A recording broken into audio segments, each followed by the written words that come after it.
अस्सलामु अलैकुम रहमतुल्लाहि वबरकातुहू। बच्चों कैसे हैं आप सब? ठीक, शाबाश। आज उर्दू की क्लास में आप सबका दोबारा खैर मक़दम है। आज हम पढ़ेंगे इब्तिदाई उर्दू। किताब खोलिए, सफ़ा नंबर 25 निकालिए। सफ़ा नंबर 25 पर है दो हुरूफ ज़े से। हुरूफ की मशक़ करना है ज़े और से।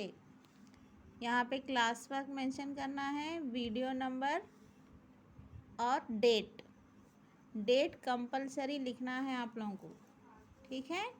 आज हम ज़े हुरूफ को मशक़ करेंगे। कौन सा हुरूफ? ज़े, ज़े, ज़े, ज़े, ज़े, ज़े, ज़े, ज़े, ज़े, ज़े, ज़े, ज़े। यहाँ तक पूरा मुकम्मिल करना है आप लोगों को। अगला हुरूफ है से, ठीक है। से हुरूफ को 3 नुक्ते होते ऊपर की तरफ। से, से, से, से, से। कौन सा हुरूफ है ये? से।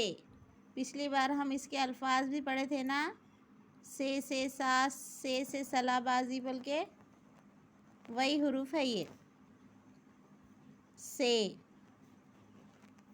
से, से, से। ये हुरूफ भी आपको यहाँ तक मुकम्मिल करना है। ये आपका क्लास वर्क है, होमवर्क नोटबुक में है आपके। नोटबुक लीजिए, बाजी या मम्मी, ट्यूशन टीचर को किसी को भी ये मेंशन करके देने के लिए बोलना है आप लोग। होमवर्क डेट ज़े से लाइन मार के आपको ये फुल पेज लिखना है और राइटिंग नीट रहना है आप लोगों की, ठीक है। कौन से हुरूफ है आज के हमारे? ज़े से 2 हुरूफ है। अच्छे से याद करना है, होमवर्क फुल पेज लिखना है। ये थी आज की हमारी उर्दू की क्लास। इंशाल्लाह फिर हम अगली क्लास में मिलेंगे। अल्लाह हाफिज़।